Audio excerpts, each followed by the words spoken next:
नमस्कार दोस्तों, स्वागत है आपका हमारे इस चैनल धूप धुनुची आरती में। दोस्तों, जैसे कि आप में से कई लोग मुझे कहते हैं कि दादा दीप प्रज्वलन करके भी कई समय जो है कई लोग हवन करते हैं, तो वो क्या सही है या नहीं। ये दीप प्रज्वलन करके कैसे वैसे हवन करते हैं मुझे नहीं पता, क्योंकि दीप जो होता है वो ज्योति होता है। हाँ, हवन जो नहीं कर पा रहे हैं वो जैसे कि 28 दीपक या फिर जो है दीपमाला निवेदन करते हुए जो है वो आरती आदि करते हैं, वो विषय अलग है। पर दीप में कभी भी आहुति नहीं दिए जाते हैं। दीप में जो है कभी भी आहुति नहीं होता है। दीप जो होता है वो ज्योति होता है। पर धूपाग्नि, जैसे कि धूपाग्नि और होमाग्नि को इसलिए कहा गया है यज्ञ धूप। धूप को इसलिए कहा गया है यज्ञ धूप, क्योंकि यज्ञ धूप यानी कि यज्ञ में जिस तरह से आहुति आदि दिए जाते, जिस तरह से यज्ञाग्नि या होमाग्नि प्रज्वलित किए जाते, धूपाग्नि यानी कि धुनुची धूप। यहाँ पर धूपाग्नि का मतलब जो है कोई धूप जो अगरबत्ती या फिर जो है धूप बत्ती का विषय नहीं है।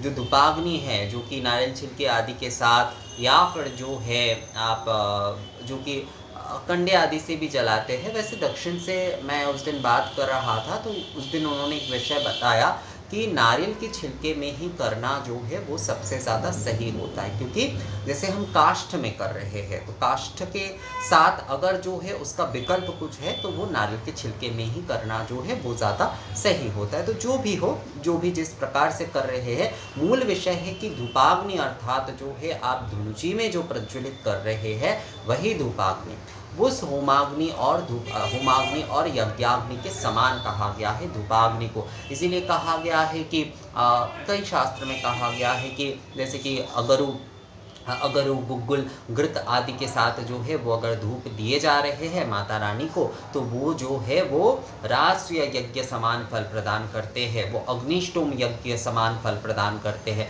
जैसे केवल मात्र गुग्गुल घृत के धूप अगर दिया जाए माँ को तो वो अग्निष्टोम यज्ञ समान फल प्रदान करते। तो धूप को यज्ञ के साथ कहा गया है, क्योंकि धूपाग्नि में जो है आप आहुति आदि दे सकते, पर दीपाग्नि में जो है आहुति आदि नहीं दिए जा सकते। और ये शास्त्र भी कहता है, देखिए यहाँ पर कहा गया है कि शमशान के जो शब्द के जो अग्नि है, सूतिकाग्नि है, पतिताग्नि है, अपवित्र स्थान की अग्नि। अपवित्र मतलब जो है ऐसे आप देखिएगा कूड़े आदि जलाते हैं, तो उस अग्नि को लेकर आप जो है हवन आदि तो नहीं कर सकते, या उसमें तो आप नहीं कर सकते। और दीपाग्नि में होम करना निषिद्ध है। तो शमशान के जो शब्दाह के जो अग्नि है, सूतिकाग्नि है, पतिताग्नि है, अपवित्र स्थान की अग्नि है और दीपाग्नि, इसमें जो है कभी भी होम नहीं करना चाहिए, कभी भी जो है होम इसमें नहीं करना चाहिए। तो ध्यान से सुने, शमशान की शब्दाह की अग्नि, सूतिकाग्नि, पतिताग्नि, अपवित्र स्थान की अग्नि और दीपाग्नि में कभी भी होम नहीं होता है। दीपाग्नि में होम जो है वो निषिद्ध है। तो आप जो है, क्योंकि दीप जो है ज्योति होता है, दीप में कभी भी जो है आहुति आदि आप नहीं दे सकते। पर जो धुनुची धूप जो हम प्रज्वलन कर रहे हैं, जो धूपाग्नि हम प्रज्वलन कर रहे हैं, उसमें हम आहुति आदि देते हैं, उसमें हम आहुति आदि देते हैं। इसलिए उत्तर प्रदेश में कई जगह पर है, व्रज में है, पूर्वी उत्तर प्रदेश में भी है, हमारे बंगाल इस तरफ जो है ये थोड़ा कम है चलन। वैसे जो धूप नैवेद्य का जो विषय है वो भी उसी विषय से आया है।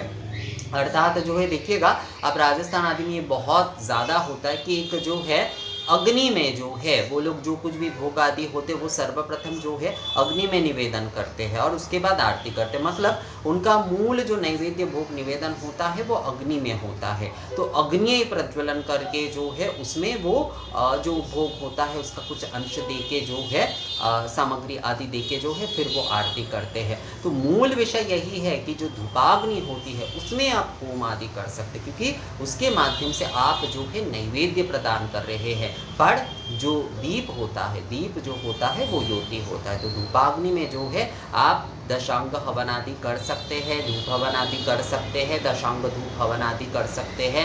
धूप जो है वो नैवेद्य है, तो धूपाग्नि में आप होम आदि, संक्षिप्त होम, दशांग होम आदि कर सकते हैं, पर दीपाग्नि में नहीं। दीप जो है वो ज्योति है। तो दोस्तों, ये वीडियो कैसा लगा आप लोगों को मुझे कमेंट्स करके ज़रूर बताइएगा। मिलते हैं आप से अगले वीडियो में, तब तक के लिए नमस्कार।